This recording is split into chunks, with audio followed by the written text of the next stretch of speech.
Começou a gravação.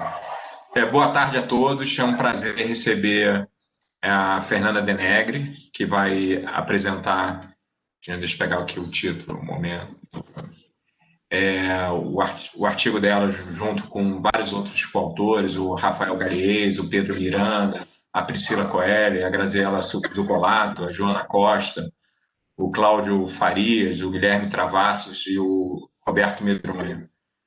E é um estudo muito interessante, eu li o estudo, tive o prazer de ler o estudo e com certeza eu acho que vai ser bastante citado e assim como um outro estudo que também é fantástico, revela o lado desigual dessa doença, né, que penaliza os mais vulneráveis, os negros, né, as pessoas que trabalham no setor informal. E então é um grande prazer as pessoas que estão na linha de frente, né, nos serviços essenciais. E assim, esses dois estudos são bem complementares e tenho certeza que será um seminário bastante interessante. A Fernanda é pesquisadora do IPEA, é coordenadora do Centro, deixa eu pegar aqui o título, porque antes tinha lá, eu estava... É o Centro de Tecnologia, né, Fernanda, e Inovação da DICET.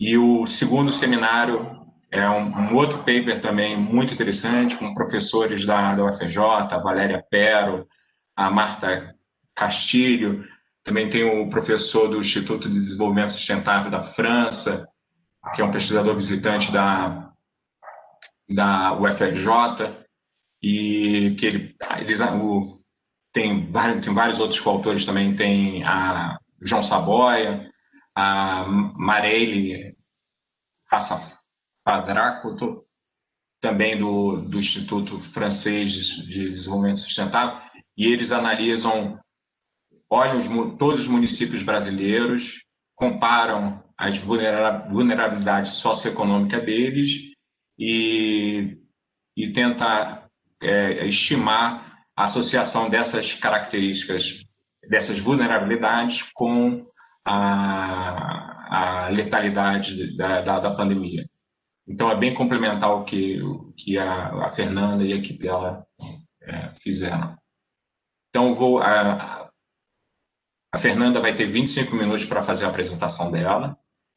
Depois segue o estudo dos pesquisadores da UFRJ, que também vão ter 25 minutos. E depois vamos abrir para um debate.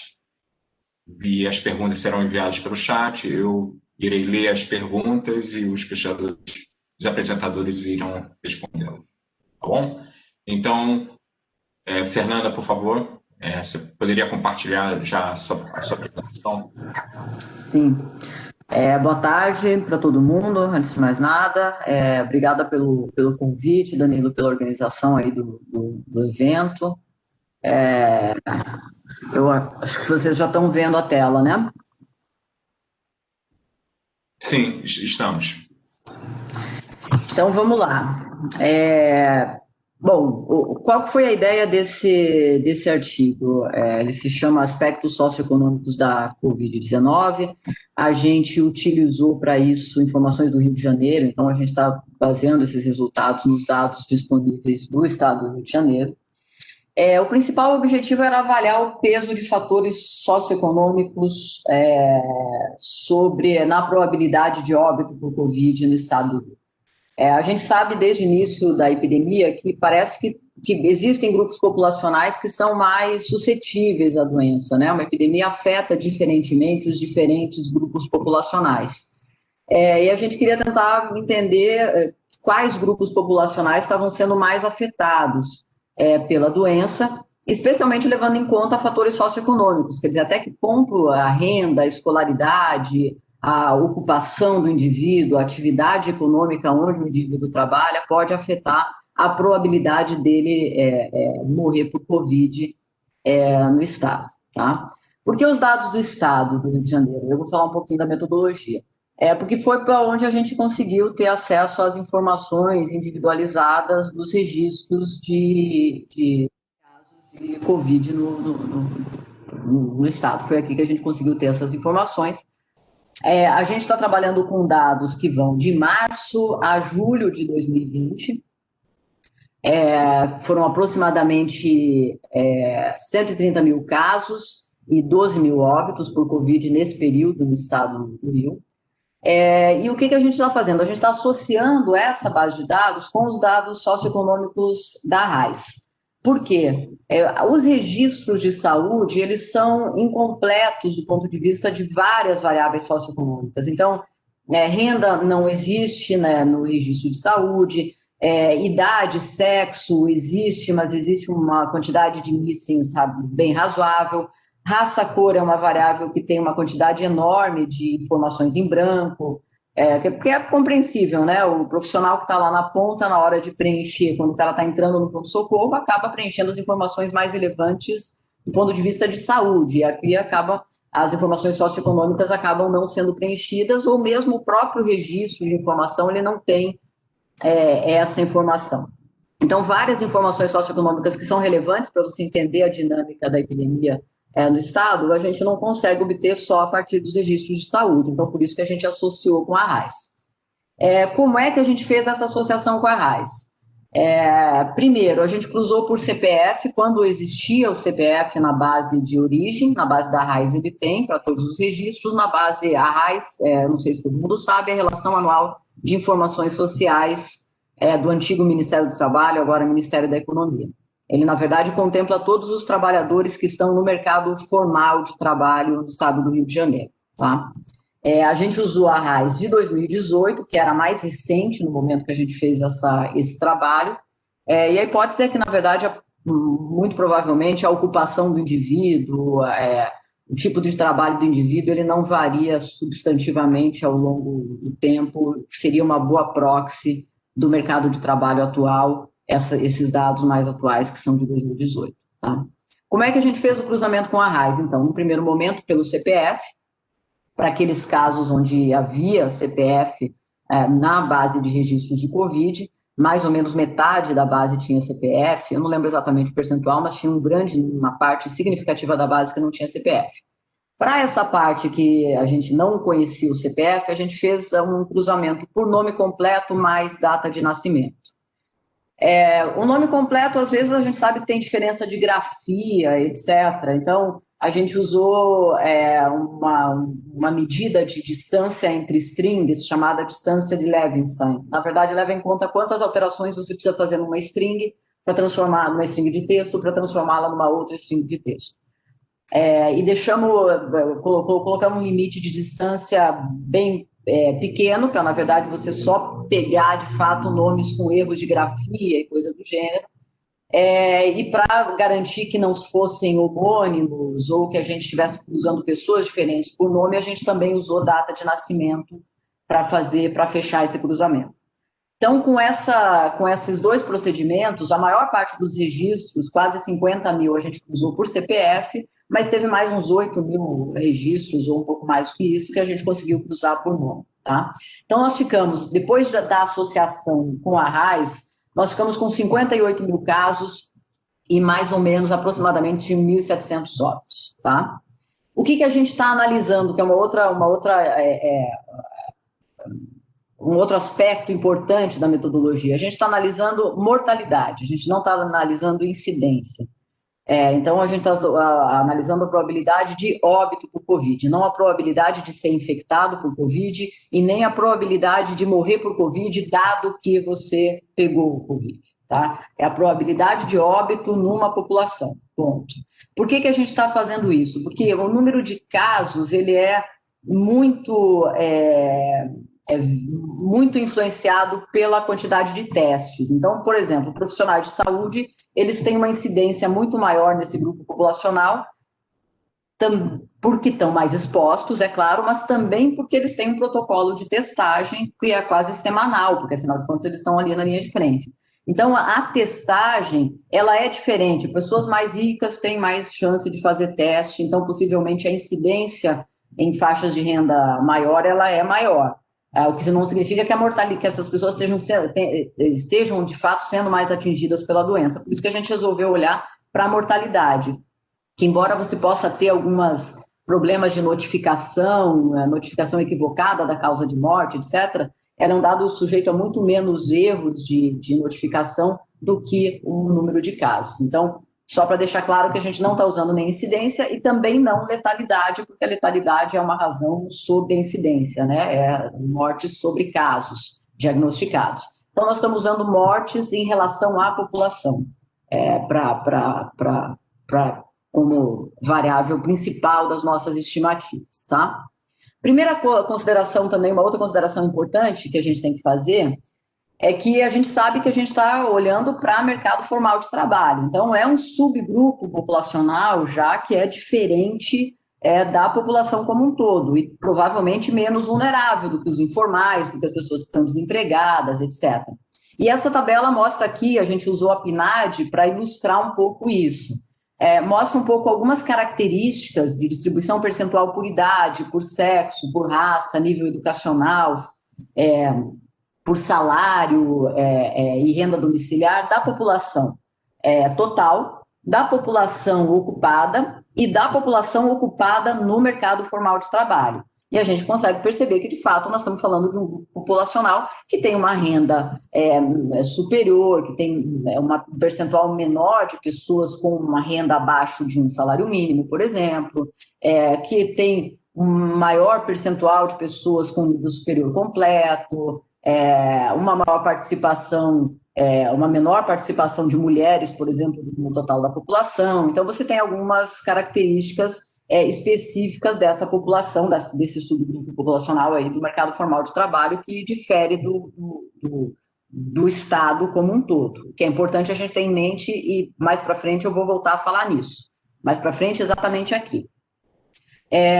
Quando a gente faz a associação com a RAIS, então, a gente tinha lá 130 mil casos e 12.500 mortes nos registros de saúde do estado do Rio de Janeiro até o início de julho. Quando a gente cruzou com a RAIS, a gente ficou com quase 58 mil casos e com 1.686 óbitos, tá?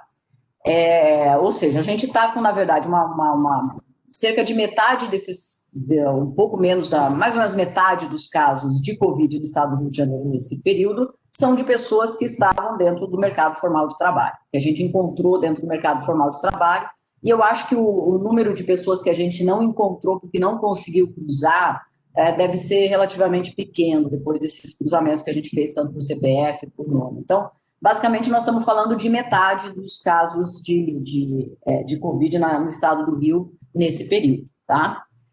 Então, 44,7%, melhor dizendo, por cento dos casos. Só que quando a gente olha para óbitos, a nossa base de dados, o cruzamento com a RAIS, representa só 13,5% dos óbitos por Covid.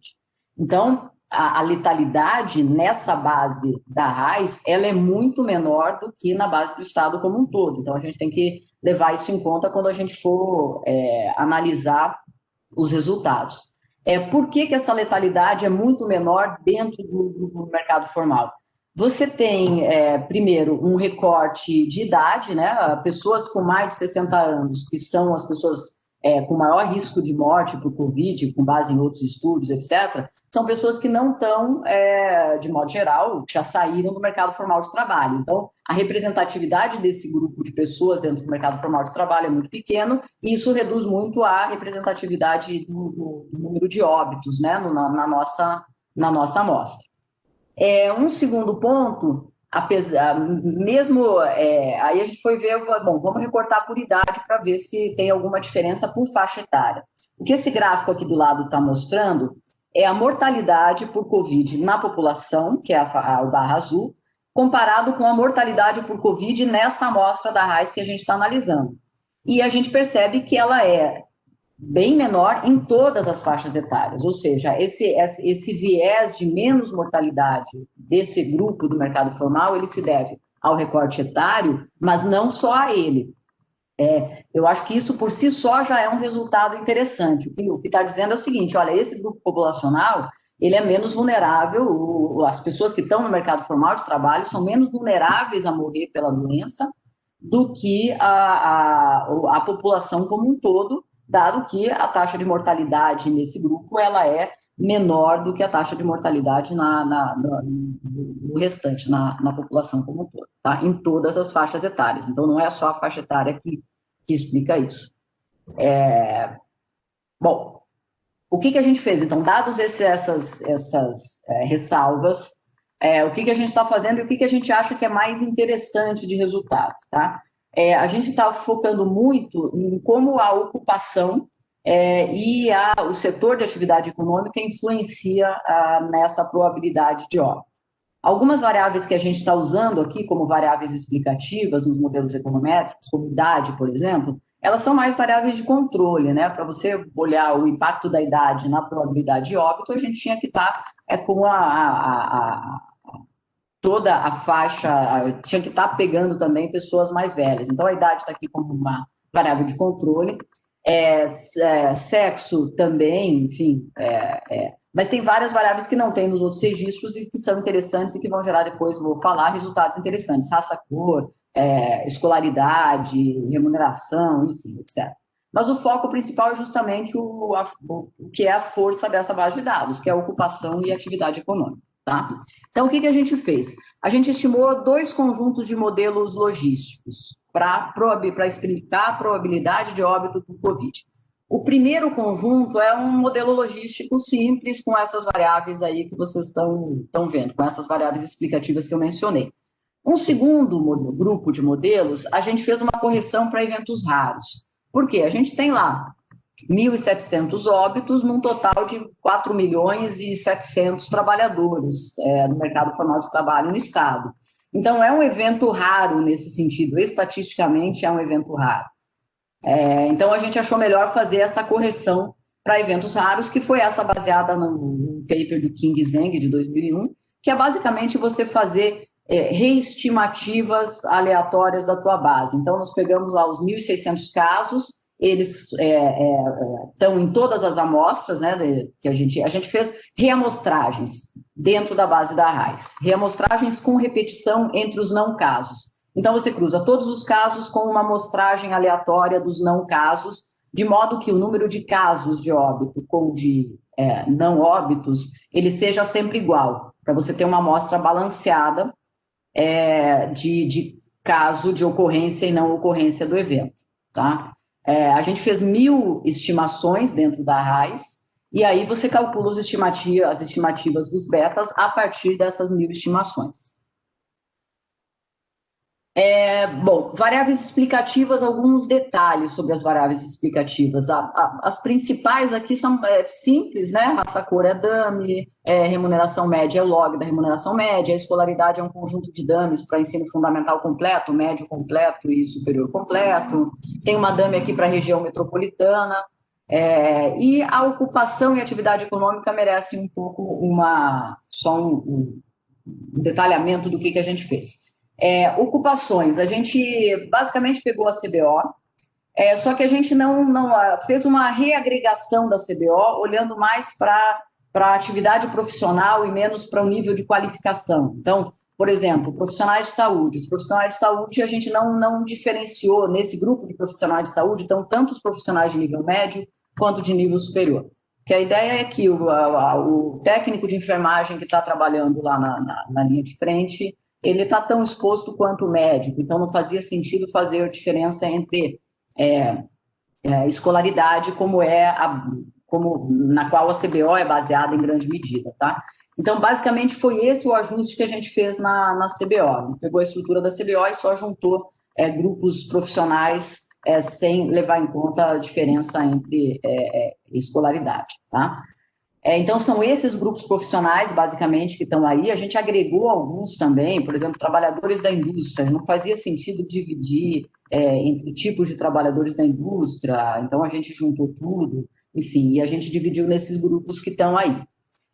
Esses que estão em amarelo são ocupações que a gente, a priori, já considerava ocupações mais vulneráveis, enfim, outros estudos, do que a gente estava vendo no jornal, que eram profissionais de saúde, profissionais de segurança, que bombeiros, policiais, trabalhadores de segurança privada, e aí tá, inclusive porteiros de prédio estão aí nesse grupo, e profissionais de serviços de transporte. São todas atividades que tiveram que continuar acontecendo durante a pandemia e que a gente, a priori, já achava que seriam atividades mais vulneráveis, tá? Atividades não, ocupações mais vulneráveis. As atividades econômicas, mais ou menos a mesma coisa. A gente classificou entre essenciais e não essenciais com base nos decretos, que, aliás, foi um trabalhão enorme que Priscila e Pedro tiveram, de olhar todos os decretos estaduais de atividades que foram consideradas essenciais ao longo do período, etc. E classificamos todas essas atividades nesses dois grupos, essenciais ou não, e não essenciais, e criamos uma DAME mais restrita, para atividades essenciais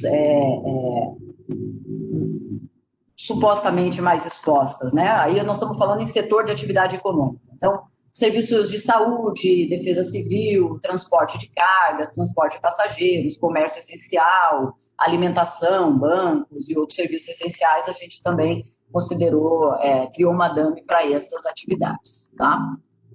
Bom, agora vamos para os resultados. Então, a gente tem aqui 5 modelos. Esse primeiro grupo de modelos aqui é aquele que é um modelo logístico tradicional. A gente não fez sem correção para eventos raros, tá? No modelo 1, a gente usou só ocupações, tá? A diferença entre esses modelos basicamente está nas variáveis de ocupação e de atividade econômica. Não dava para usar ocupação e atividade econômica ao mesmo tempo nos modelos, porque tem muita interação, muita correlação entre elas, né? Quer dizer, profissionais de saúde, eles estão basicamente, as ocupações de profissionais de saúde estão basicamente em 2 setores de atividade, que é o setor de saúde e o setor público. Então, se a gente usasse concomitantemente essas 2 categorias nas estimativas, você ia ter muita correlação, muita colinearidade entre as variáveis. Então, a gente, no primeiro modelo, usou só ocupações. No segundo modelo, que é esse modelo 2, usamos as variáveis de ocupação junto com uma DAME para atividades econômicas essenciais, que são aquelas que estavam marcadas em amarelo lá, só as atividades econômicas mais essenciais no período. Um terceiro modelo, que era só para atividades econômicas, para todas elas. Um quarto modelo, que eram atividades econômicas mais uma DAME para ocupações vulneráveis, agregadas, e um quinto modelo, que aí a gente fez um ajuste no setor de atividade econômica, juntando com algumas ocupações. Quais foram esses ajustes? Foram 2, basicamente, nesse quinto modelo. A gente pegou todos os profissionais de saúde, independentemente deles estarem no serviço público ou em serviços de saúde, e jogou eles para dentro do setor de atividade e serviços de saúde. E a mesma coisa com os profissionais de segurança. Então, todos os profissionais de segurança que estavam no setor público ou em outros setores, a gente jogou para dentro do setor de segurança. Então, a gente meio que mesclou a ocupação com o setor de atividade nesse quinto modelo, tá? Quais que são os resultados, basicamente? Primeiro, a idade está aqui como variável de controle, não vou nem falar. Pretos, pardos, indígenas têm uma probabilidade maior de morte por Covid, ela é positiva e significativa em todos os modelos. Aqui a gente colocou cor não informada também, porque tem uma parte significativa da RAIS que não tem essa informação. Ensino fundamental completo e médio não foi significativo em nenhum dos modelos, mas ensino superior foi negativo e significativo em todos os modelos. Quer dizer, pessoas com nível superior têm menos chance de morrer por Covid do que as demais. O log da renda. A renda foi significativa em algumas especificações aqui, particularmente as que usam setor de atividade. Quando a gente usa ocupação, que são os 2 primeiros, a renda perde significância. Em parte porque nos grupos de ocupação, possivelmente você tem uma distribuição mais homogênea da renda do que entre os setores de atividade. Então, quando você está usando ocupação, você capta um pouco esse diferencial de renda, tá? E aqui a gente está falando aquela coisa que lá no início falei, a gente está falando de um grupo populacional que já é um grupo mais favorecido do ponto de vista de renda em relação à população como um todo. Então, por isso que renda acaba tendo essa coisa de que às vezes não é significativo. Do ponto de vista eu já estou demorando demais, tá vendo? Do ponto de vista de ocupações e atividades econômicas, basicamente as ocupações de profissionais de saúde, policiais, bombeiros, trabalhadores de segurança foram positivas, policiais e segurança perdeu significância quando usa atividades essenciais. E do ponto de vista de atividades econômicas, aquelas que a gente já imaginava, né? Comércio essencial, saúde, segurança, todos eles tiveram sinais positivos, quer dizer, maiores probabilidades de óbito e vários e significativos. As ocupações e as atividades que não estão aqui na tabela foram não significativas, tá? Então, tem mais um conjunto grande de dames para ocupações e para atividades econômicas que não estão reportados na tabela porque não foram significativos. Agora, o segundo modelo para correção de eventos raros. A principal diferença muda alguma coisa em alguns setores de atividade econômica que ficaram mais significativos. São esses modelos aqui que a gente está usando como resultado, efetivamente. A gente acha que é preciso, sim, fazer essa correção para eventos raros, então a gente acha que este último modelo aqui é o modelo mais fidedigno, mais preciso, tá? Novamente, os principais resultados são: homens têm uma probabilidade de morrer bem maior do que mulheres, pretos, pardos, indígenas, etc. Na verdade, eu vou pular essa tabela e vou apresentar direto isso aqui, que é uma síntese desses resultados, tá? Naqueles modelos para eventos raros, a gente fez a mesma sequência de 5 modelos, variando pelas dames de ocupações e atividades econômicas, e o resultado basicamente é esse aqui. Homens têm 135% a mais de chance de morrer do que mulheres no mercado formal de trabalho. Pretos, pardos e indígenas têm 39% a mais de probabilidade de morrer por Covid do que pessoas brancas. Pessoas com nível superior completo têm 44% a menos de chance de óbito. Quem está na região metropolitana tem mais chance de morrer por Covid do que o restante da população.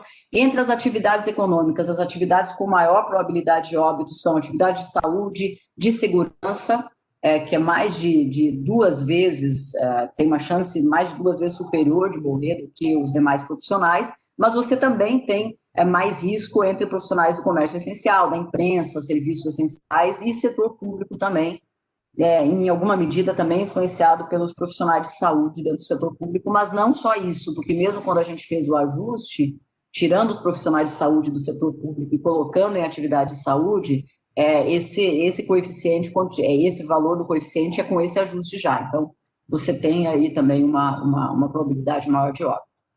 E do ponto de vista de setores de atividade econômica, que é esse último grupo aqui, basicamente nós estamos falando de setores de segurança, das ocupações, desculpa. Até agora eu estava falando de setores. Do ponto de vista das ocupações, trabalhadores de segurança, da saúde e trabalhadores de atendimento ao público têm uma chance de óbito por Covid maior do que os demais. Qual que eu acho que é os principais, sintetizando esses resultados? Assim? Primeiro, sim, tem uma chance, o local onde a pessoa trabalha tem impacto sobre o risco de morte por Covid, sim. Isso é mais uma evidência de que as medidas de distanciamento que foram implementadas no início da pandemia, elas surtiram efeito, porque as pessoas que não precisaram que não estavam em atividades essenciais, que não precisaram se deslocar para o local de trabalho nesse período, elas reduziram muito a chance de óbito pela doença nesse primeiro período da pandemia, que é o primeiro período que a gente cobriu. E eu acho que uma coisa importante é que ter mais informação sobre isso pode ajudar no futuro, inclusive, para planejar e fazer o planejamento de vacinação. Quer dizer, a gente sabe que não vai ter vacina para todo mundo no curto prazo, então como é que a gente vai fazer um plano de vacinação que reduza o impacto da doença na sociedade como um todo, né? Tem algumas escolhas óbvias, né, que já estão no horizonte, que é pessoas idosas, pessoas com comorbidades, trabalhadores de saúde, mas aqui a gente tem, acho que, um conjunto de outras informações que podem ser úteis na hora da gente pensar medidas de prevenção, até mesmo para saber quais são os grupos de trabalhadores que estão sendo mais expostos à doença e como melhorar a prevenção nesses grupos que estão tendo maior chances de óbito. Eu acho que é isso, os principais resultados são esses, a gente pode discutir um pouco mais depois. Muito bom, Fernanda, parabéns, muito interessante. Eu já estou assim com uma série de perguntas assim para fazer, mas isso eu vou deixar para o final da apresentação e eu vou estimular as pessoas que estão assistindo o seminário que coloquem perguntas no chat para a gente já começando lendo e sentindo o clima, tá bom? Mas eu estou cheio de perguntas. Muito bom. Agora, quem vai falar é o François ou a Valéria que vai começar a falar? François. O François. Então, um prazer ter o François aqui, vai começar a falar sobre o estudo dele. Por favor, François.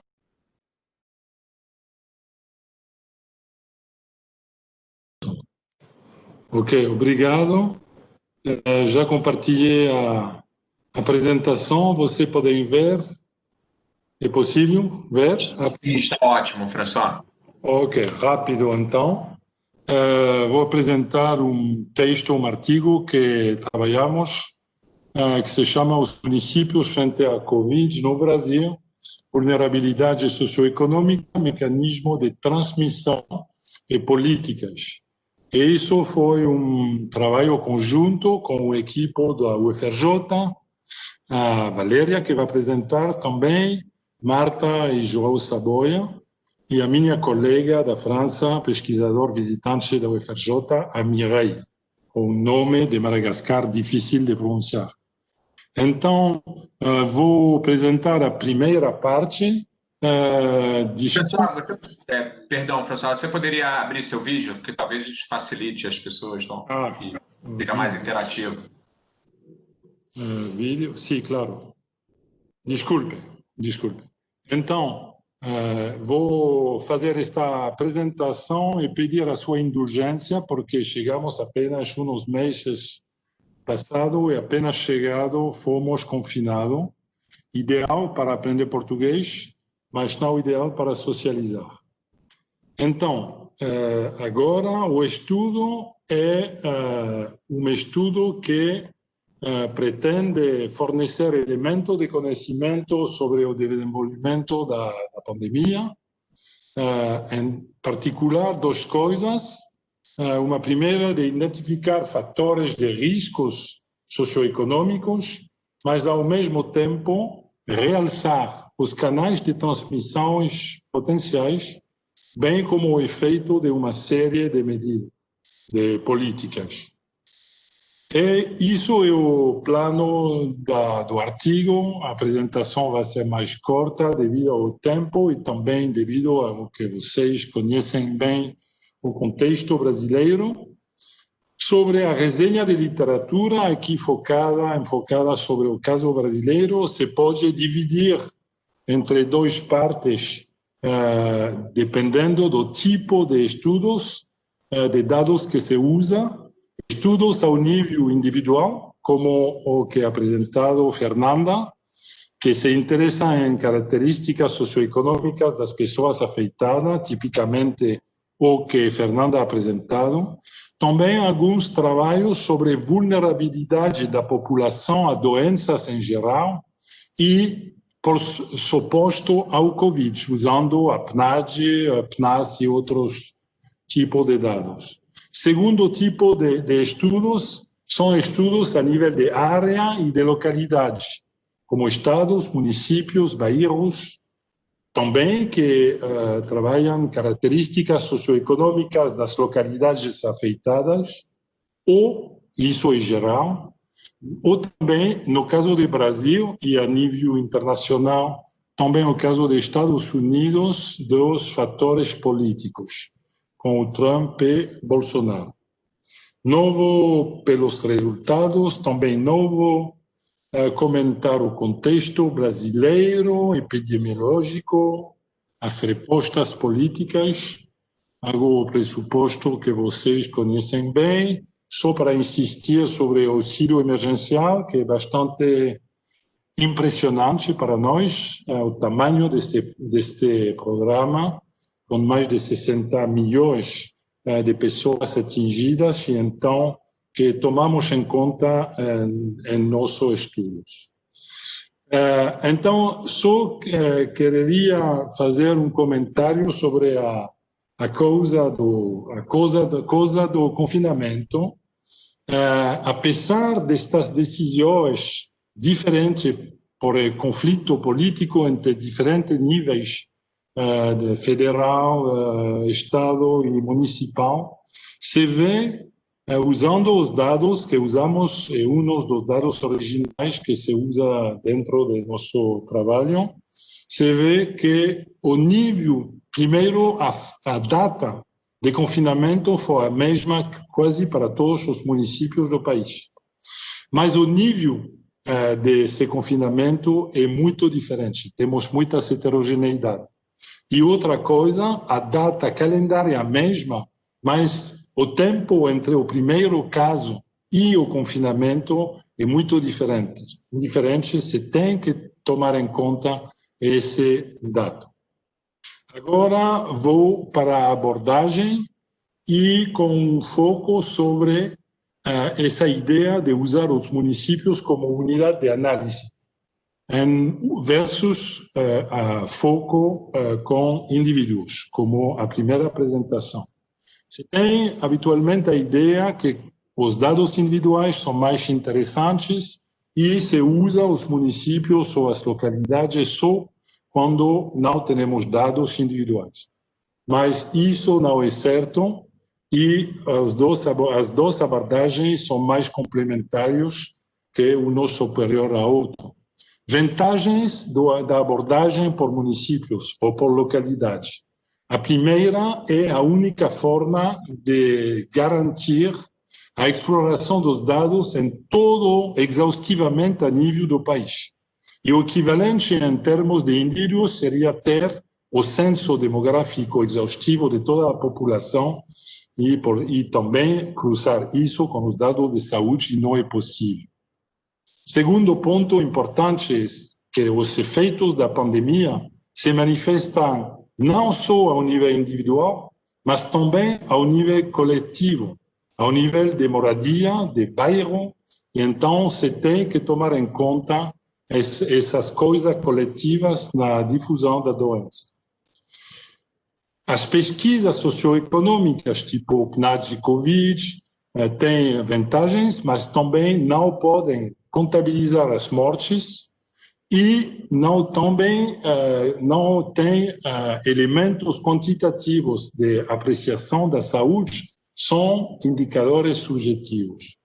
Por outro lado, as pesquisas de saúde baseadas em registros administrativos são muito mais pobres em informações socioeconômicas ou de qualidade fraca. Como disse a Fernanda, os dados de registro do Ministério da Saúde têm muita não resposta nos dados, e então é um problema porque cria viés.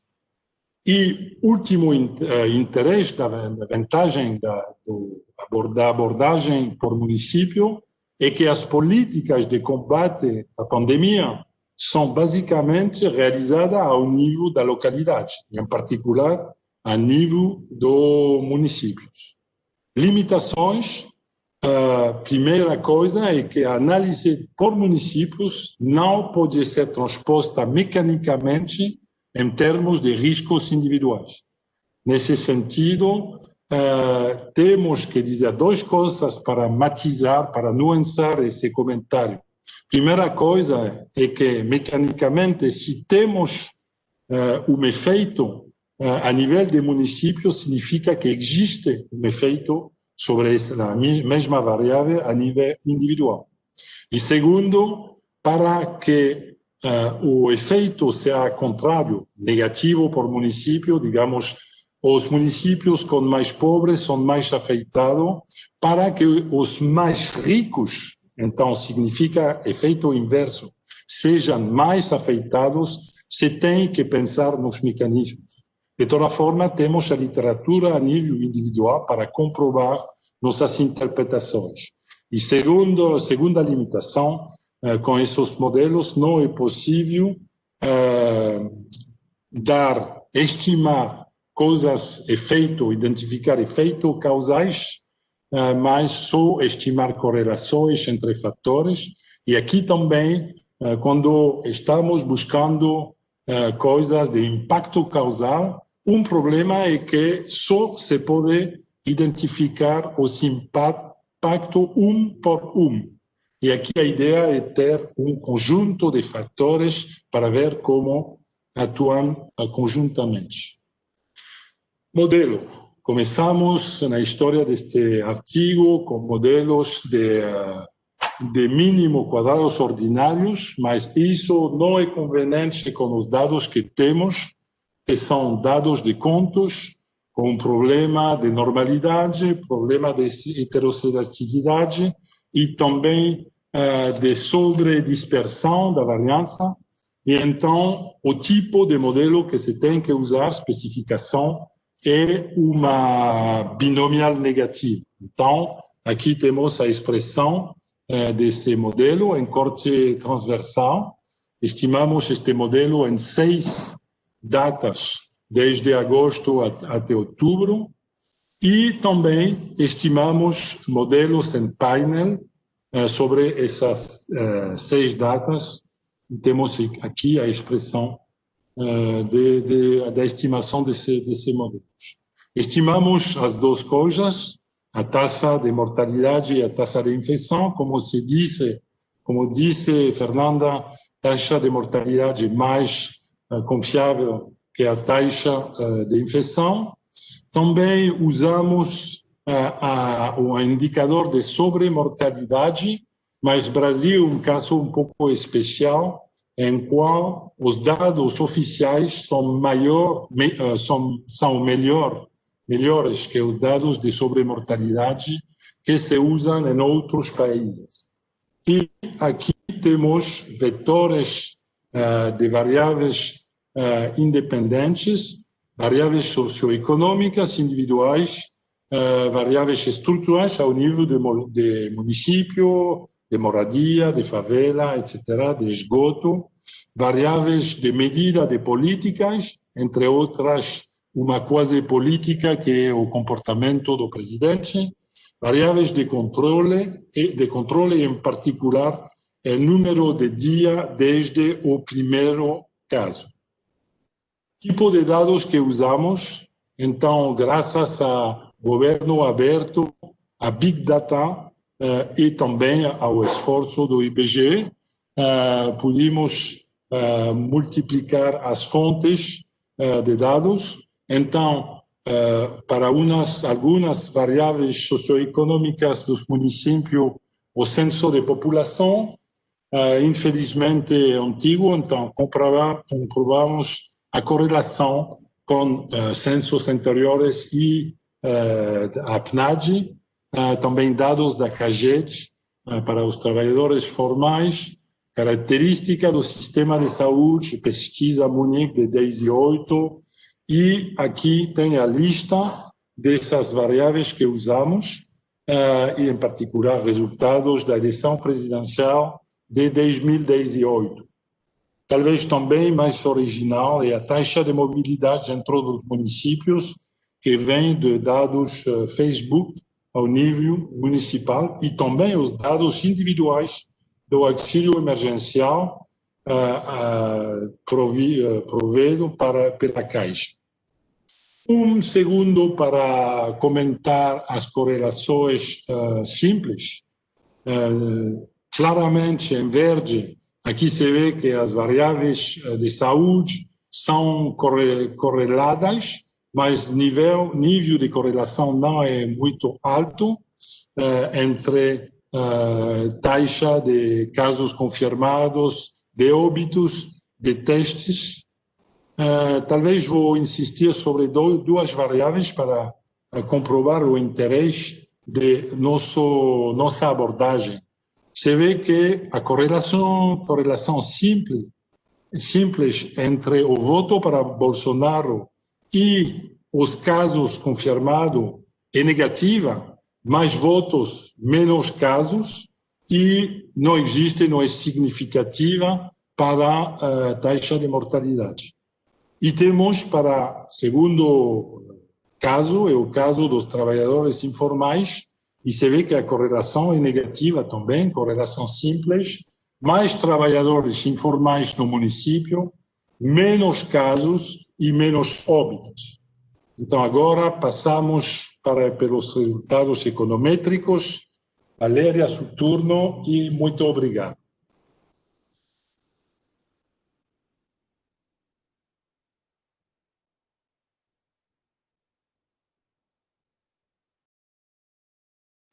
Valéria?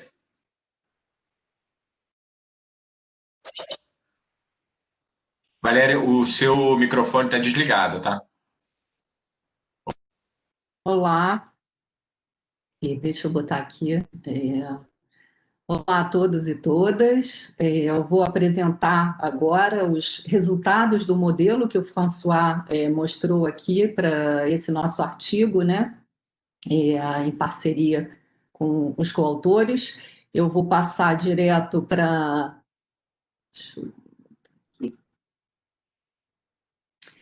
os resultados, né? Valéria, deixa eu interromper assim, pode ficar tranquila, tá? Que nós estamos com bastante tempo, pode falar com calma, tá? Tá. Então, vou apresentar os principais resultados do modelo e levantar alguns pontos para discussão, né? Conforme a gente pode analisar essa tabela como um todo, né? Olhando ela como um todo, a gente pode ver que são cinco momentos no tempo, de junho a outubro, tá? Olhando os dados como um todo, a gente percebe que não tem muita mudança em termos de sinal e de significância das variáveis, tá? Então, vamos pegar ali, isso, e aqui eu vou apresentar os dados de mortalidade, mas essa tabela também tem o mesmo formato, né, o mesmo perfil, assim, resultado para a taxa de incidência, né, de infectados por Covid também. Ou seja, os efeitos negativos e positivos, eles não mudam conforme avança a epidemia, né? Vamos pegar o meio do período, né, quando o Brasil atinge 100 mil mortes por Covid, e analisar essa coluna, tá? O que a gente percebe primeiro, como a Fernanda já colocou aqui, vários artigos, né, que cor da pele é um fator que afeta, né, a morte por Covid. Ou seja, deixa eu colocar melhor. Os municípios que têm maiores proporções de pessoas brancas na população, tá, têm menores taxas de mortalidade por Covid. Tá? Isso é significativo e permanece em todos os períodos que a gente analisou, tá certo?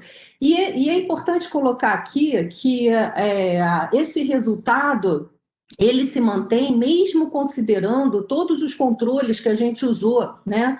Pelas características socioeconômicas, pelas características sociopolíticas do domicílio, do município, tá? E, portanto, ele vai além dos fatores relacionados à vulnerabilidade socioeconômica, né, da população negra, que a gente sabe que tem uma escolaridade menor, que tem uma maior informalidade no mundo do trabalho, que tende a ter uma maior moradia, né, em domicílios, em favela, etc. Tá? Então, esse é um resultado que está na literatura, tá? E que tem a ver com a situação dos brancos e negros na sociedade. Tá? Isso é uma questão para a gente discutir, que eu queria levantar depois, porque não pode ser explicada pelas vulnerabilidades socioeconômicas que estão controladas nesse modelo aqui. O segundo conjunto de variáveis que eu acho importante colocar aqui, vamos pegar ali o PIB per capita, tá? Está dizendo para a gente que municípios mais ricos tendem a ter taxas de mortalidade mais altas, tá? É positivo.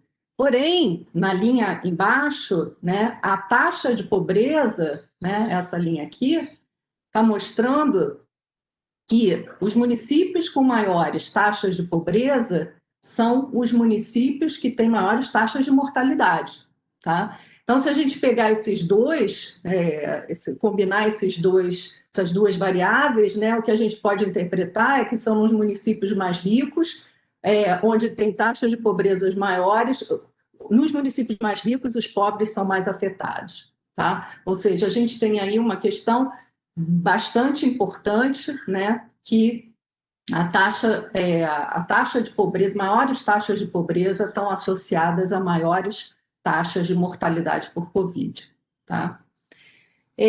Um outro ponto para ser ressaltado, eu vou passar aqui para as questões de moradia, né, urbana, de questão de território e de condição do domicílio, né? Vamos pegar nessa área de fatores socioeconômicos, se a gente combinar densidade do município, né, número de pessoas por território, né, densidade, área rural e número de pessoas por cômodo, tá? As três variáveis, elas são significativas e mostram que alta densidade populacional em áreas urbanas e com um maior número de pessoas por cômodo estão associadas a maiores taxas de mortalidade, como a gente poderia esperar, né? É uma doença que é transmissível e se tiver muito contato, muita gente, ela acaba se espalhando, né, mais e aumenta a possibilidade, a probabilidade de óbito, tá? Então, essa é um resultado esperado, né? Em termos de densidade, maior a densidade populacional, tá? Maior a taxa de mortalidade, tá? O quarto grupo aqui que eu quero ressaltar, né, tá ligado à informalidade, né? Vamos pegar aqui a taxa de informalidade, nessa linha aqui, está dizendo para a gente que é positiva, ou seja, municípios com alto grau de informalidade do trabalho são municípios que tendem a ter maiores taxas de mortalidade por Covid, tá? E abaixo, na linha seguinte, a gente juntou informalidade com pobreza, né? Ou seja, a proporção de informais que recebem o auxílio emergencial, tá? E quanto maior essa proporção, tá, menor o índice de mortalidade, tá? Menor a taxa de mortalidade. Ou seja, aqui a gente tem um resultado interessante, que o efeito, a gente tem um efeito atenuador do auxílio emergencial, né? Porque, por um lado, a gente tem uma questão esperada, né? Os trabalhadores informais, em geral, né? Principalmente se a gente considera os trabalhadores por conta própria, eles têm que ter mais contatos com clientes, às vezes precisam estar na rua para ter os rendimentos, né? Então, nesse caso, aumenta a incidência e aumenta a probabilidade de óbito, tá? No caso, quando a gente junta com pobreza, a gente tem uma diminuição, maior proporção de informais que recebem auxílio emergencial diminui a taxa de mortalidade, o que é um resultado interessante em termos de política pública. Por fim, o que a gente chamou de variável política, né, que está aqui colocado, é o voto para o Bolsonaro, né? A gente pegou os dados das eleições de 2018, né? E os municípios, né, vamos ler essa linha aqui, os municípios que têm maior participação de votos para o governo são municípios que têm maiores taxas de mortalidade, tá? É isso que está mostrando essa linha aqui. Isso vai em linha, né, com alguns artigos que tem na literatura, mostrando alguns artigos, inclusive, que usam experimentos, né, ou abordagens quase experimentais, que mostram, né, que municípios que têm uma alta proporção de votos para o governo seguem menos as recomendações de distanciamento físico e social do que municípios que têm proporções menores de eleitores do presidente, tá? Então, esses são os principais resultados que a gente tem, e eu queria ressaltar que isso foi controlado por uma série de variáveis, por exemplo, de testes, do número de dias do primeiro caso de Covid do município, variáveis ligadas à saúde, né, número de médicos por habitante, leitos por habitante, e assim vai, tá? Aqui a gente está destacando os principais resultados e que foram mais significativos em termos de relação com a taxa de óbito, tá? Por Covid. Bom, passar para uma segunda questão, que é o seguinte: a gente tem essas relações, tá certo? Negativas, positivas, mas a gente não consegue entender direito ou medir direito qual é a magnitude dessa relação, tá? Então, foram feitas algumas simulações contrafactuais, tá? 2 tipos, basicamente, de simulações contrafactuais. O primeiro é uma simulação que considera um aumento de 10 pontos percentuais na média da variável que a gente escolhia para simular, tá? Para fazer essa simulação contrafactual. E a gente escolheu aquelas 4 variáveis que são mais significativas para explicar a taxa de mortalidade, as variáveis socioeconômicas e políticas, que são essas, tá? Proporção de população de brancos, pobreza, informalidade junto com auxílio e votos para o governo, tá? Então, são 2 simulações. A primeira, né, um aumento de 10 pontos percentuais na variável, tá? Qual seria o impacto sobre a taxa de mortalidade se essa variável tivesse um aumento de 10 pontos percentuais, em média? Tá? Essa foi a primeira simulação contrafactual. A segunda simulação foi feito o seguinte: vamos pegar 2 municípios que têm diferença grande na proporção, né, dessa variável, tá certo? Uma boa diferença. E 2 critérios: que tenha uma boa diferença e que seja grande em termos populacionais, tá? E vamos fazer o seguinte: vamos pegar essa proporção vamos considerar esse município e pegar a proporção do outro e colocar para ver qual seria o impacto na taxa de mortalidade, tá? Então, no primeiro caso, vamos ler a primeira linha da tabela, tá certo? A primeira linha da tabela diz para a gente o seguinte: 47% da população no Brasil é branca, tá? Vamos supor que aumente para 57%.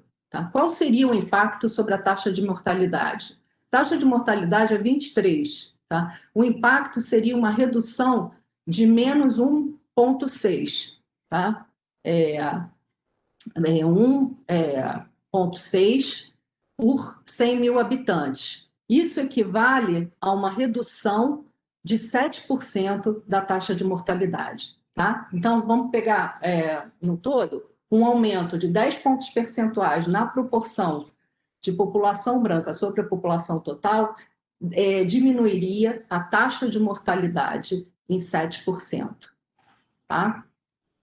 Quando a gente considera, por exemplo, 2 municípios que têm uma diferença muito grande em termos de percentual de população branca, vamos pegar Salvador, que tem 19%, e Florianópolis, que tem 85%. Tá? Nesse caso, a gente vai ter se a gente considerar que Salvador tem a mesma proporção de brancos que Florianópolis, isso estaria associado a uma redução de 38% da taxa de mortalidade por Covid. Tá? da mesma... Agora eu vou pegar só da pobreza, né? Pobreza na média, a gente teria uma redução de 77%. E se considerar, por exemplo, as maiores diferenças aqui, Porto Alegre e Fortaleza, a gente teria uma diminuição de 58%. Tá? Informalidade é interessante porque dá para fazer essa combinação com auxílio, né? Então vamos pegar Campinas e Belém, tá? Campinas tem 19% de proporção de trabalhadores informais e Belém 34%. Se a gente aumenta, se a gente coloca Campinas com a mesma proporção de trabalhadores informais que Belém, a gente vai ter uma redução da taxa um aumento da taxa de mortalidade de 53%. Tá?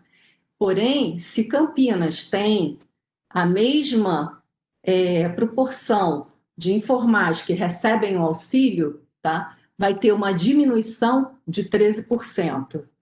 Tá?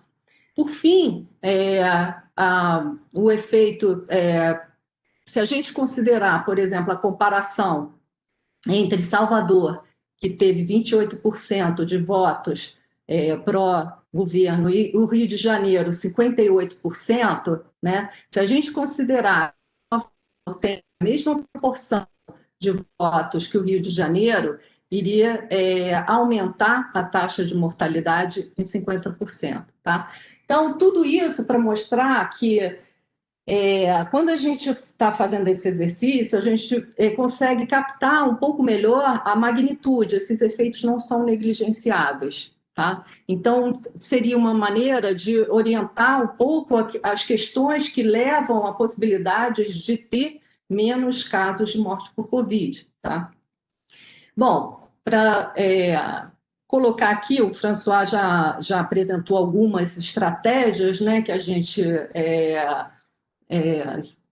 adotou para fazer como teste de robustez. Então, tem robustez dos modelos econométricos, que são aplicar variáveis alternativas, né? Por exemplo, PIB, ao invés do PIB per capita, que estava lá na tabela, colocar renda média, ao invés de esperança de vida, o IDH.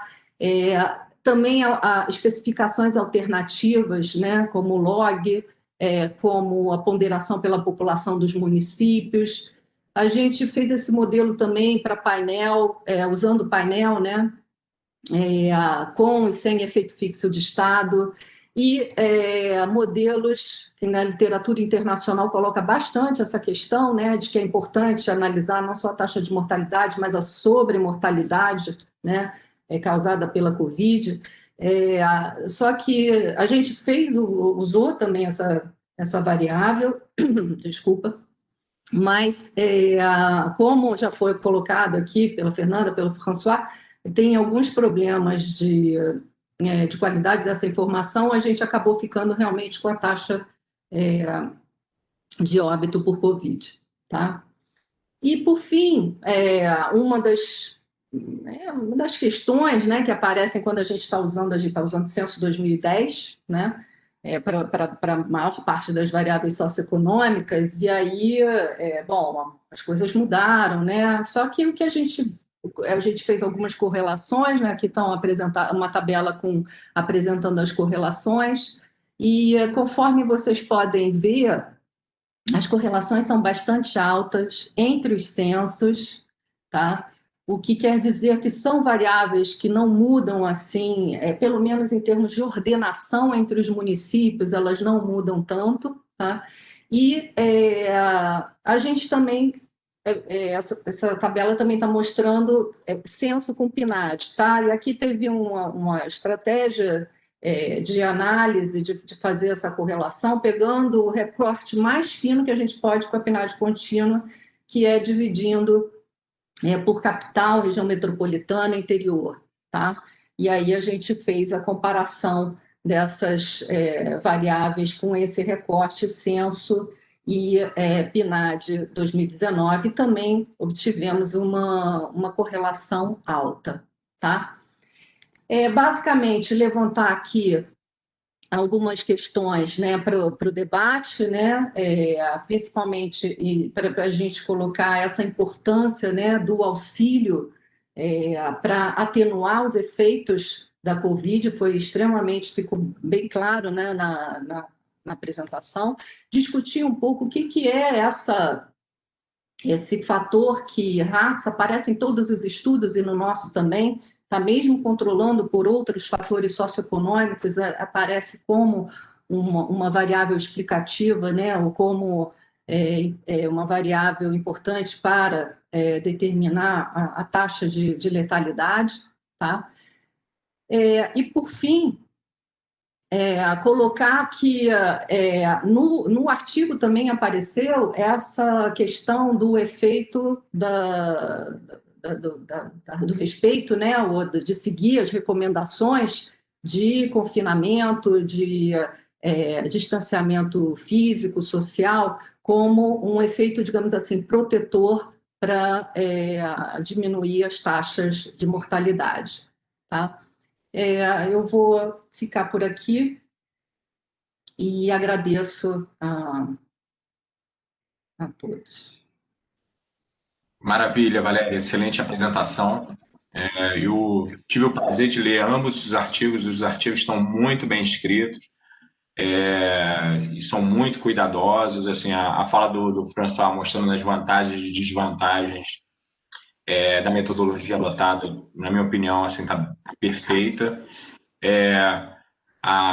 O estudo da Fernanda também, assim, Fernanda e equipe, são vários colegas do IPEA, também são bem cuidadosos a analisar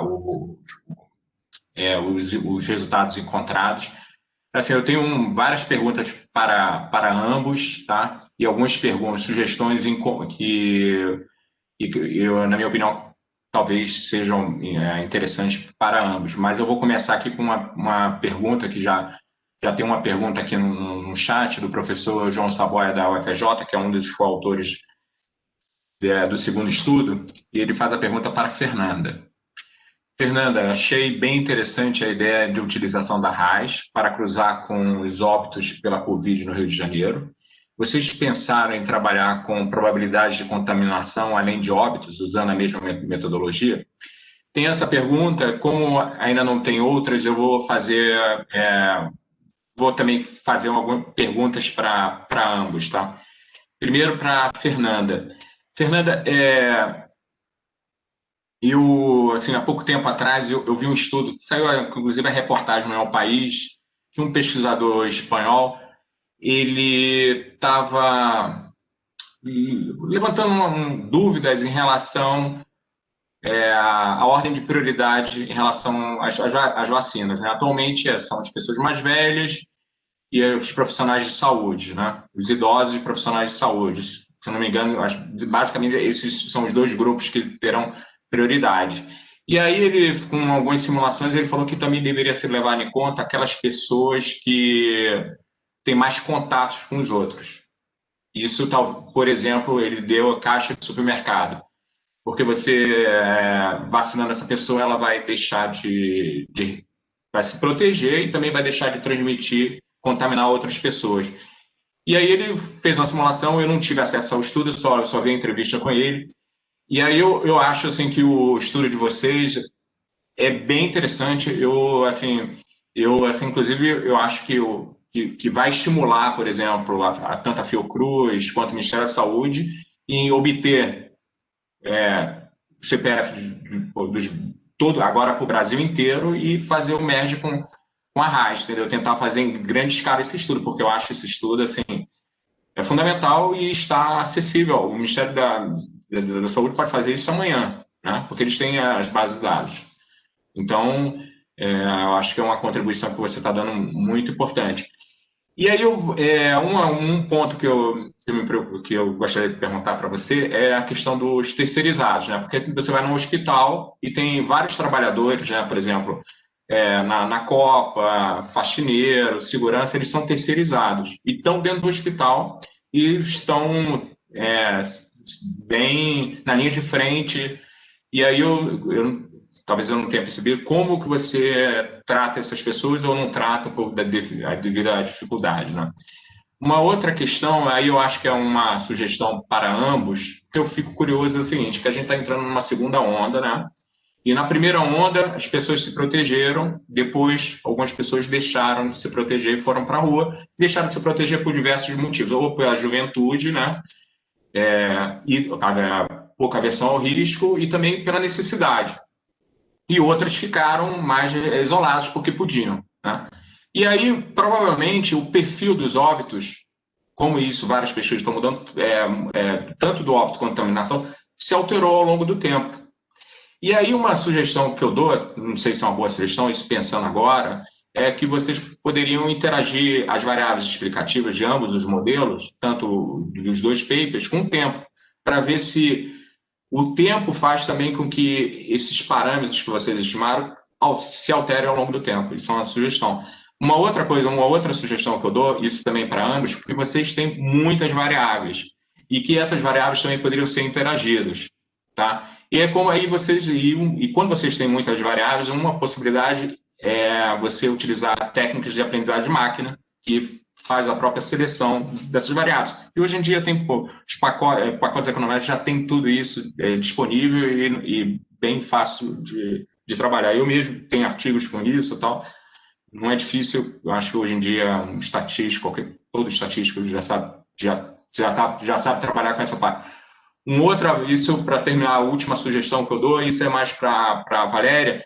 Valéria, vocês pensarem em utilizar técnicas de econometria espacial? Porque eu vejo também que quando você está trabalhando com o município, né, a vizinhança importa. E isso, assim, você pode ter um município que não tem aquelas características que tornariam ele mais vulnerável, né, mas como ele está próximo de um município que é bem vulnerável, ou então um município dormitório e tal, então isso afeta bastante. Então, essas são as minhas perguntas. Parabéns, hein? Muito bom. Vamos, a Fernanda começa respondendo, depois a gente passa para a Valéria pessoal, e depois eu começo a ler as outras perguntas. Tá.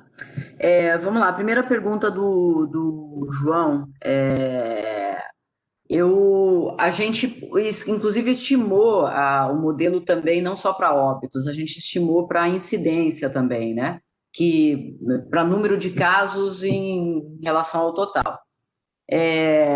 Que é a informação que poderia ser usada para contaminação. Você vê, né? É isso, quantos casos você tem em determinados grupos populacionais, qual que é a incidência, etc. O grande problema disso é justamente aquilo que eu falei antes, o número de casos ele é muito determinado pela quantidade de testagem. Então, assim, ele é muito viesado e a gente não conhece o viés. Se você tivesse no país uma política mais abrangente de testagem, esses vieses provavelmente seriam menores, e se você tivesse que não uma política abrangente, mas pelo menos mais clara de testagem, você pelo menos conseguiria identificar quais são os possíveis vieses, para poder tentar controlar isso. Como você não tem nenhuma das coisas, a gente achou que a informação sobre incidência, ela está ela pode ser enganosa, então a gente optou, inclusive, em retirar isso das nossas estimativas. A gente fez algumas estimativas com incidência, mas retiramos. Porque a gente sabe que tem alguns vieses em testagem, por exemplo, quando a gente estima um modelo para incidência, a renda está positivamente correlacionada com a incidência, que possivelmente é reflexo de que, se eu tiver suspeita de Covid, eu vou no laboratório, pago 200, 300 reais e faço o teste. Isso não está ao alcance de todo mundo. Então, possivelmente o número de casos diagnosticados, que é o que você usaria para ver contaminação e incidência, ele é maior para alguns grupos populacionais que têm mais acesso a teste, menor para outros. E só que a gente não sabe exatamente quais. Por renda é uma questão meio óbvia, que, quem tem mais renda vai ter mais teste, etc. Mas tem uma série de outras questões que podem afetar a quantidade de testes que a gente simplesmente não sabe. Então, a gente achou que ia ser um resultado meio enganoso e preferiu ir direto para a mortalidade mesmo.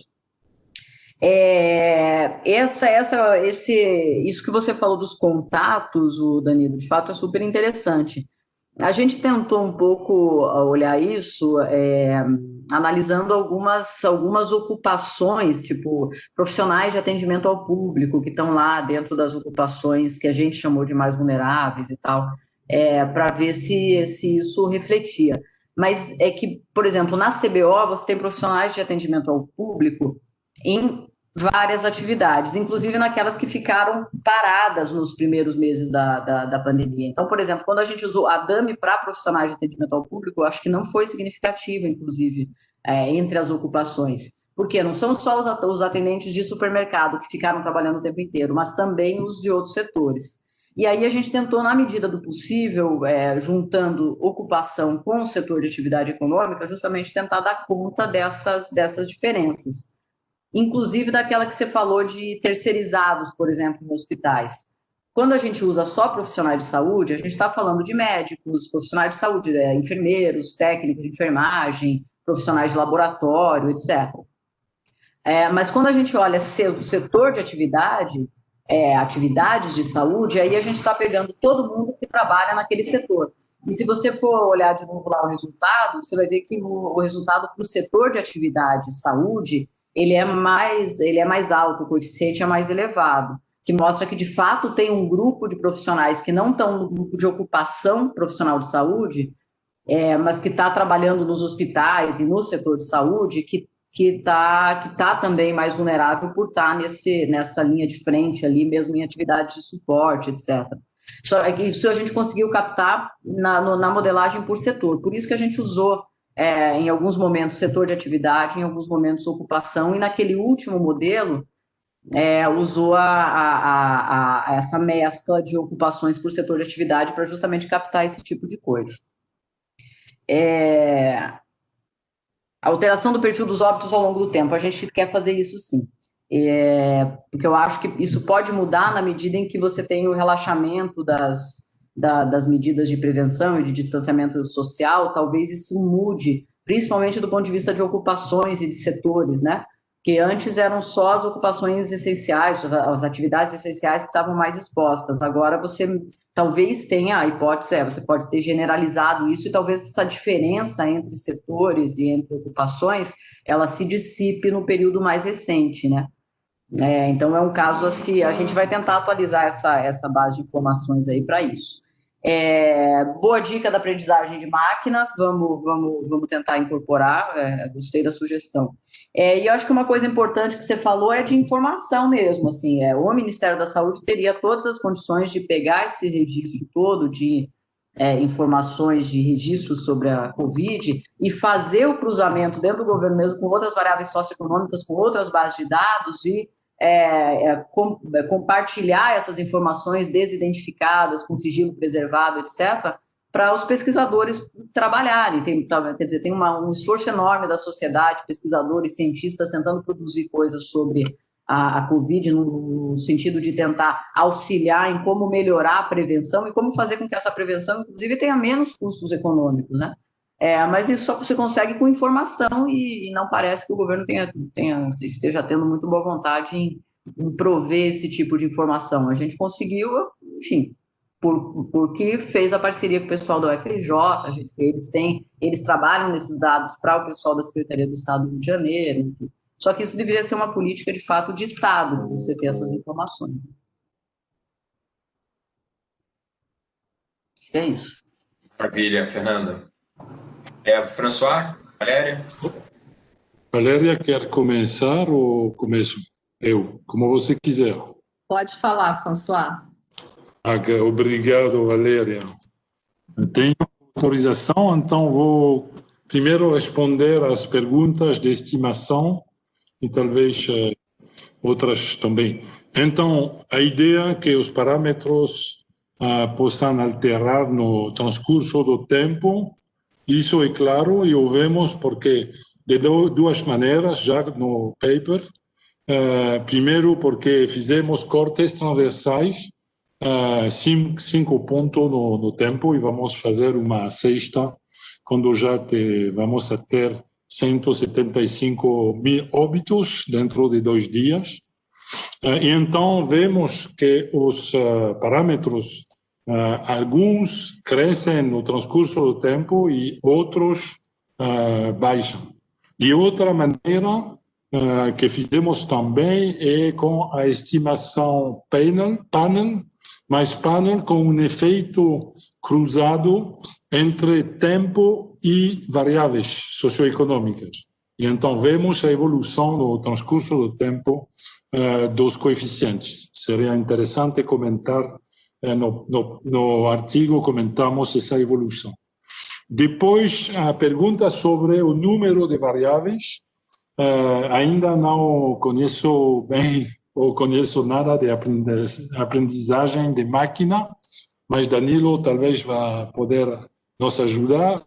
Mas uma maneira antiga de fazer, e fizemos introduzindo no modelo bloco de variáveis por bloco de variáveis. Então, não pusimos todas as variáveis como juntas, mas primeiro começamos com algumas variáveis socioeconômicas, depois acrescentamos com variáveis estruturais a nível de município, etc. E o resultado é a robustez dos coeficientes que obtemos desta maneira. Uma maneira mais artesanal de comprovar essa ideia de colinearidade que temos com esse número grande de variáveis. Terceiro ponto sobre a econometria espacial. Estamos nisso porque quando vemos, não tive tempo de apresentar as mapas de difusão no tempo por município da doença, mas parece claro que existe um pattern, um modelo de correlação, autocorrelação espacial. O problema que vamos a ter, estamos pensando nisso, mas o problema que vamos a ter é que estamos complicando. Já temos uma binomial negativa, temos dados de painel, e se acrescentamos com econometria espacial, já não estamos seguros de bem controlar o que estamos fazendo. Então, talvez seria outro artigo ou uma mistura, mas uma mistura ligeira em termos econométricos. E agora, duas perguntas sobre a interpretação. Como interpretar o que chamamos o efeito Bolsonaro? Claramente, o comportamento dos torcedores são menos cuidadosos, se pode ver em qualquer parte da cidade, e então, com as máscaras, também com o isolamento social, que são menos seguidos pelos apoiadores do presidente, mas o problema, já é um problema, mas o problema adicional é que infectam aos outros também. Então, isso não significa que só os apoiadores do presidente vão ser mais infectados, mas todos os que foram em contatos com eles. E, por fim, o efeito potencial da retirada do auxílio emergencial, eu acho que vai ser, se fica assim, vai ser uma catástrofe de dois pontos de vista. Em termos de saúde, se nos parâmetros coeficientes sigam iguais, vemos que vão pagar por ser informais diretamente e também porque vai ter mais informais com o crescimento da pobreza e então a baixa da renda. Então, vai ser um problema do lado da saúde e um problema do lado econômico com implicação sobre a saúde. Menos renda, então o efeito cruzado que temos, e menos possibilidades de ficar em casa, tem que ir a trabalhar nas ruas e se contaminar diretamente. Então, sim. Ok. Valéria?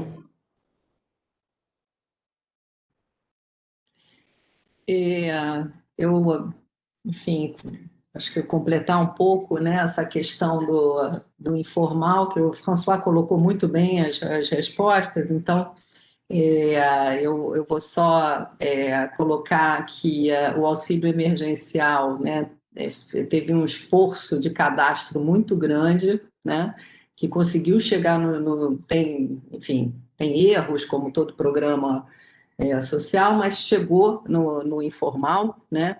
E se apresenta essa questão de tirar, e aqui estou até vendo, né, com o aumento dos casos de Covid, né, isso vai ser realmente uma questão muito difícil para essas pessoas, tá? Porque a pobreza provavelmente vai aumentar e o auxílio, não vai ter o auxílio emergencial, as pessoas vão sair menos porque tem medo, começa a ter de novo essa questão de ter medo de sair, e aí a gente vai ter uma questão política pública, né, de como fazer para inserir novamente essas pessoas no mundo do trabalho, de gerar renda, porque a gente não viu um aumento da informalidade, porque não tinha como ver, foi uma crise que teve um reflexo no mercado de trabalho completamente diferente, mas agora a gente já vai começar a ter sinais de aumento da informalidade, porque as pessoas têm que ter renda, tá? E sem o auxílio vão se contaminar. Então, acho que é um bom momento para pensar nesse cadastro que foi feito para programas, né? Tem aí uma série de programas já de incentivo à formalização e de cadastro que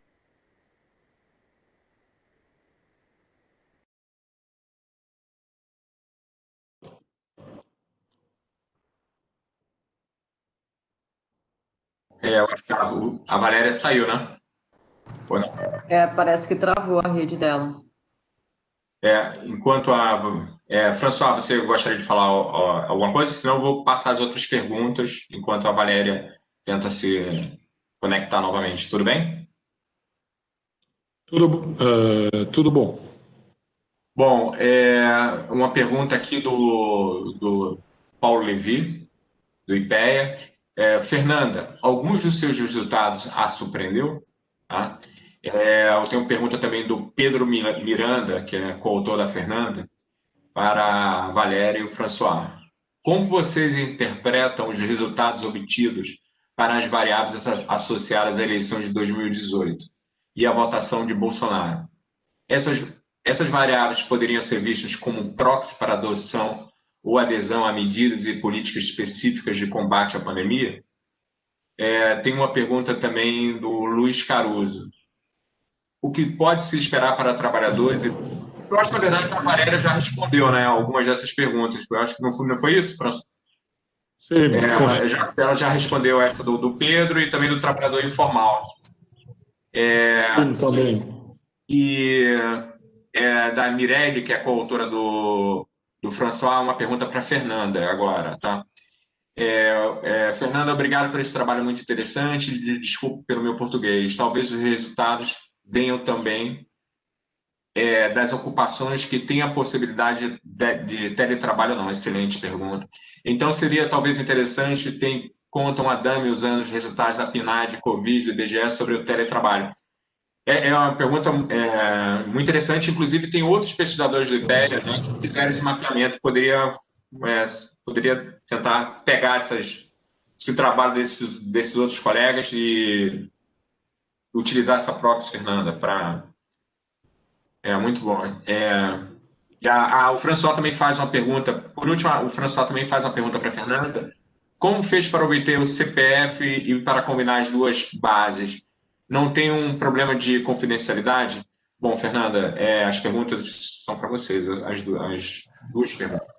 E o Paulo também, né? São 3. Tá. Paulo, pergunta difícil. Vamos lá. Se surpreendeu, algumas coisas já eram esperadas. Tipo, a gente sabia que a gente ia encontrar resultado mais positivo, resultado positivo e significativo para a saúde, por exemplo, para a segurança e tal. Algumas coisas eu acho que a gente imaginava, mas a gente não sabia, e na literatura também você não tinha ainda isso.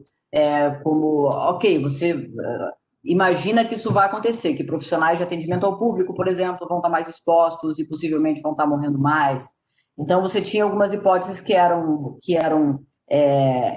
esperadas e que, desse ponto de vista, não surpreenderam, mas que eu acho que a gente não tinha expectativa, não tinha estimativa nenhuma que nos desse uma dimensão do o quão diferente esses grupos populacionais eram, tá? O que surpreendeu, eu acho, no primeiro momento, foi a renda não ter sido significativa, principalmente nos modelos finais, que são os modelos de correção para eventos raros, né? Em alguma medida, eu acho que a gente estava trabalhando com um grupo que é um grupo mais homogêneo, que isso explica um pouco, porque a hipótese era que a renda teria uma influência negativa na probabilidade de óbito, por conta que as pessoas não têm mais acesso à saúde, a tratamento, etc., e possivelmente teriam menores chances de morrer. Acho que isso não aconteceu em alguma medida porque a gente está trabalhando num grupo um pouco mais homogêneo, aquela diferença entre o mercado, a mortalidade no subconjunto da raiz com a mortalidade no conjunto da população, ela é uma evidência disso, de que você tem uma mortalidade maior para a população que é informal, que está fora do mercado formal de trabalho, que está desempregada, etc., né? Então, talvez seja isso que explica o fato da renda não ter ficado significativo. Eu acho que é isso, mas de modo geral, algumas coisas já tinham sido estimadas na literatura e a gente já imaginava que ia ter, por exemplo, que homens têm maior chance de óbito e tal, muito por conta, o que a literatura fala, muito por conta de hábitos de saúde mesmo, fumar, colesterol, etc, etc. Enfim, eu acho que pretos e pardos também, a literatura já estava contando isso, então a gente já imaginava que ia ter. E uma coisa que eu acho que aí eu já vou passando para a questão do teletrabalho, o fato de que pessoas com nível superior têm uma chance tão menor, de mais de 40% a menos de chance de morrer, eu acho que inclusive tem a ver com isso, tem a ver com... na verdade, são duas hipóteses possíveis, eu acho que a mais forte é a possibilidade de fazer seu trabalho remotamente, que é muito maior em pessoas com curso superior, por conta do tipo de trabalho que desenvolvem do que no restante dos trabalhadores, né? Eu acho que isso pode estar associado. Eu não sei se a gente tem como usar a DAME, como cruzar informações individuais com a DAME de se estar em teletrabalho ou não. Talvez a RAIS de 2019 tenha alguma coisa em relação a isso, mas de qualquer maneira não vai ser por conta da pandemia. Então, não vai ter como saber se a pessoa estava ou não em teletrabalho. O mais próximo que a gente chegou disso é justamente a atividade econômica e a ocupação do indivíduo, e eu acho que o resultado do nível superior também aponta um pouco para essa direção. Os dados tem um acordo da UFRJ, esses nossos coautores, eles preparam o sistema de informação para a Secretaria Estadual de Saúde. Então, eles que produzem essas informações para a Secretaria Estadual de Saúde, por isso que não teve... E aí o cruzamento foi feito, enfim, no sistema fechado. Tem a pergunta também sobre a questão do teletrabalho. Então, é isso, do teletrabalho que eu estava falando, que eu acho que o resultado do nível superior também aponta um pouco nessa direção, porque pessoas de nível superior têm mais chance de estar fazendo teletrabalho. Entendi. François, eu também tenho uma pergunta para você. Você falou que procuraram analisar isso porque vocês rodaram regressões para quando estava com 50 mil casos, 150 mil casos, 200 mil casos. Vocês, em alguma medida, vocês estavam fazendo isso. Mas dessa forma, vocês estavam acumulando dados. Pelo que eu entendi, vocês estavam acumulando, né? E não separou a amostra, por exemplo, antes dos 100 mil casos, depois dos 100 mil casos, e também para checar isso. Mas, de qualquer forma, eu gostaria de saber o que você aprendeu com esse exercício de mudança temporal dos parâmetros, na tentativa de checar se os parâmetros se alteraram ao longo do tempo. O que você aprendeu com o seu estudo? E também aí tem uma pergunta da Marta para a Fernanda, tá?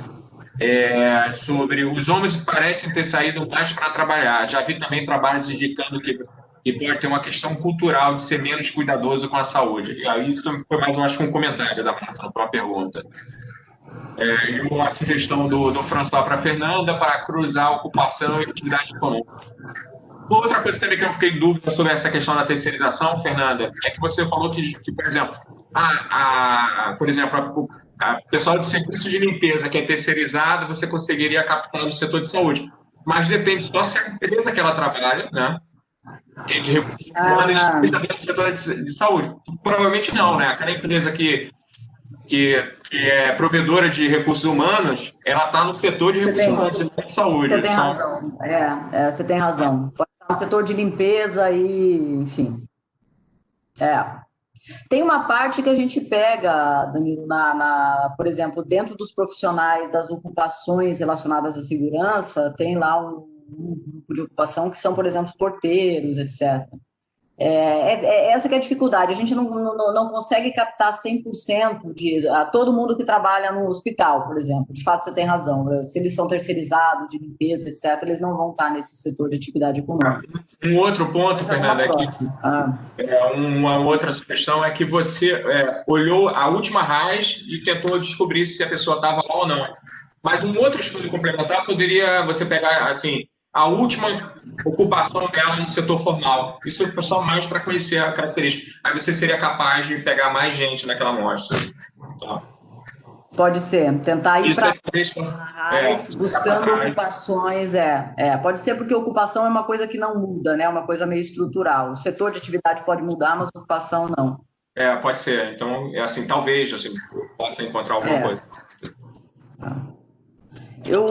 Só uma coisa que o pessoal me lembrou aqui, que na coisa que surpreendeu, Paulo, uma coisa que surpreendeu foi o fato de pessoal de transporte, profissionais de transporte, as ocupações relacionadas ao transporte não estarem. Isso é uma coisa que a gente achava que esses profissionais estariam sujeitos a mais risco, como motorista de ônibus, de metrô, de táxi, etc., eles não apareceram com maior probabilidade de óbito do que as demais ocupações. Essa foi, de fato, uma coisa que surpreendeu um pouco, que a gente acharia que estariam ali junto com o pessoal de segurança, de saúde, etc., porque tiveram mais expostos. E a pergunta da Marta, eu acho que no final eu já respondi, né, com a coisa de por que os homens têm mais probabilidade de óbito. O que a literatura tem falado tem muito a ver com hábitos de vida mais ou menos saudáveis. Tipo, homens têm mais problemas de saúde, mais problemas de coração, mais problemas de diabetes, de colesterol, etc. E são essas comorbidades que são mais comuns nos homens que fazem com que a mortalidade seja maior. Pelo menos parece que o que é mais comum na literatura é essa hipótese. François, eu acho que a Fernanda já respondeu. Você gostaria a pergunta que eu fiz sobre o que você aprendeu com a evolução temporal dos parâmetros, tal, para ver se houve uma modificação? Teve modificações dos parâmetros, umas variáveis que estão baixando e o que está crescendo é o efeito Bolsonaro. E isso é o único que cresce ao longo do tempo. E os outros, ou sejam estáveis ou estão baixando. Mas até este ponto não temos algo muito claro sobre a evolução dos parâmetros que são bastante robustos. Mas, como você diz, cada vez que acumulamos os dados, sempre temos o passado conosco. Então, seria também dever cortando por período. Até para verificar também o efeito do auxílio emergencial, como isso impactou, né? Também a questão. Eu fico curioso para saber, principalmente a variável mais interessante que eu acho, é a questão da idade, né? São os mais jovens agora se você consegue captar isso nos dados, tanto você quanto a Fernanda. Agora eu acho que não tem mais perguntas, então eu vou deixar para vocês falarem o que vocês quiserem e sobre... Fernanda, você poderia falar as últimas palavras? Tá? Depois eu passo para o François. Se a Marta coisa também, agradecer aí o... Desculpa, Fernanda. E se a Marta e os demais coautores que estão dentro da sala quiser falar também, por favor, Desculpa, Fernanda, pode falar. Não, só queria agradecer, Danilo, a organização aí do seminário. Eu acho que o seu IPE está fazendo um conjunto super interessante de seminários.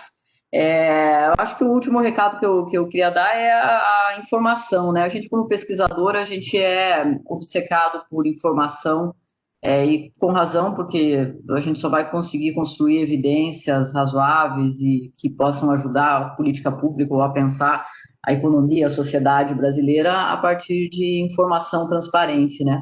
Eu acho que a gente, enfim, precisa continuar batendo nessa tecla aí para que a gente consiga ter mais informações, inclusive sobre a pandemia nesse momento, a falta de informação, inclusive de testagem. Se a gente tivesse, por exemplo, informação de testagem, a gente poderia pensar num modelo de incidência levando em conta o número de testes, que aí você tentaria eliminar algum tipo de viés. Então, eu acho que a gente ainda tem muito a caminhar nessa pandemia para conseguir controlá-la efetivamente com custos menores, se a gente tivesse mais informação disponível e aí se tivesse uma política de maior transparência nessas informações. Maravilha, obrigado, Fernanda. François? Sim, também para agradecer o convite e o debate, foi bastante interessante. Também para ver os dois focos, com dados individuais e dados de localidade, e muitos resultados são convergentes. Isso é algo que permite convencer mais sobre a solidez dos resultados. E também quisera dizer que essa coisa de informação é decisiva, com pontos positivos como observador exterior do Brasil. Estou muito surpreendente com acesso a estes portais de governo aberto e incrível para o pesquisador. Estou ainda surpreendido que seja possível cruzar o dado com o CPF, porque em França não seria possível.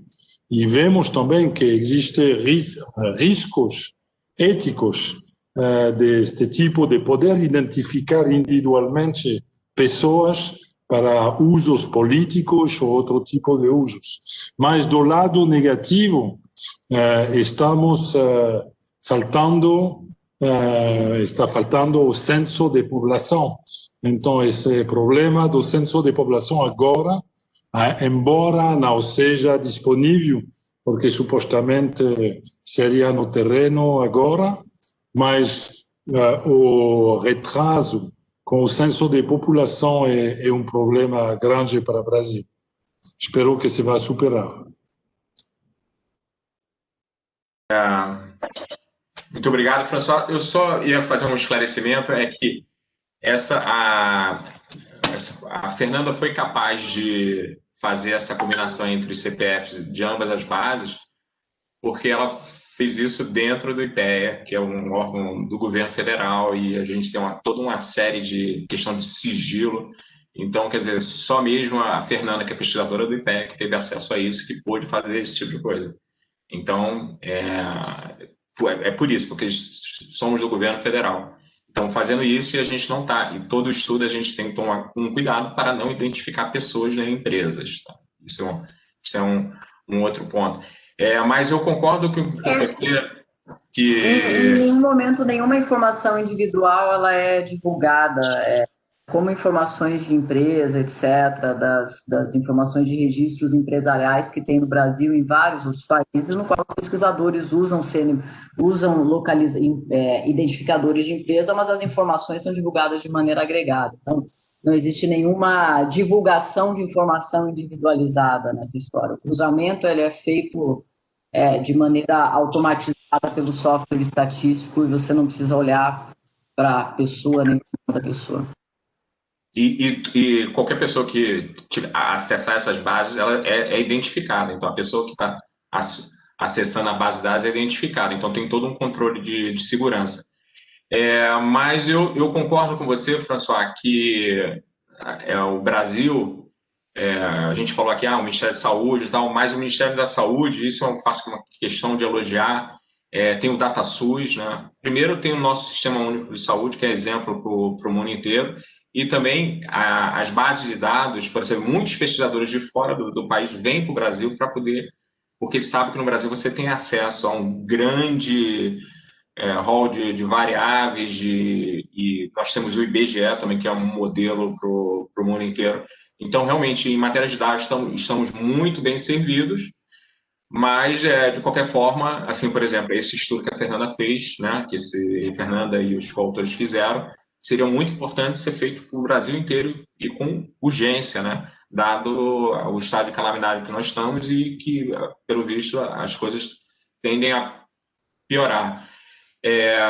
Então, assim, por isso que eu fiquei muito feliz com o trabalho de vocês, parabenizando, obrigado, François, por você estar contribuindo com a ciência brasileira, com a nossa escola. Até uma sugestão, seria interessante combinar a base da França com o Brasil e ver se existem diferenças entre... Então, isso, aproveitar que você tem esse acesso a esses dados, né, e fazer algo, um estudo que combine as informações de Brasil e França. E semana que vem não haverá, então, para encerrar, porque eu já estou fazendo muitas perguntas, estou aparecendo muito, não devo. Semana que vem não haverá seminário, porque haverá a ANPEC, o encontro da ANPEC da SBE, mas na semana seguinte haverá um seminário, e será sobre mercado de trabalho. Vai ser o Sandro Sachê, do IPEA, pesquisador, e o Ricardo Paz de Baixo, que atualmente é do INSP, mas é um ex-ipeano que muito honra a gente. Então, quer dizer, dia 16, Sandro Sachê e Ricardo Paz de Barros falando sobre mercado de trabalho e pandemia. Tá bom? E fiquem em casa, seguros, e vamos torcer que a vacina venha logo e essa vacinação ocorra o mais rápido possível, e que quem tem acesso são as pessoas mais vulneráveis da nossa sociedade. Obrigado a todos. Obrigado. Tchau. Valeu, Danilo. Tá bom, né?